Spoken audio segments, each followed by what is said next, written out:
Hello and welcome to Do It Yourself channel. Today I will show you where to find the magnification option and how to turn it on in Samsung Galaxy S22. So, where to look for our magnification function? We need to go to settings, then we are looking for accessibility options here, then visibility enhancements, and at the bottom we have magnification. So, to use magnification, we have to use shortcut.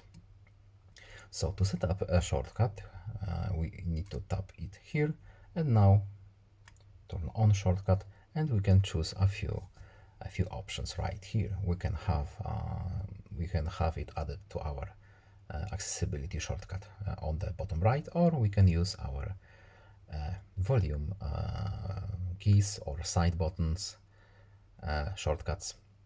But we can also use our shortcut here. So we can move it, as you can see, and we can turn it off right here. That's it. I hope this video was helpful to you. Please leave a like and subscribe. Have a nice day and see you in the next video. Goodbye.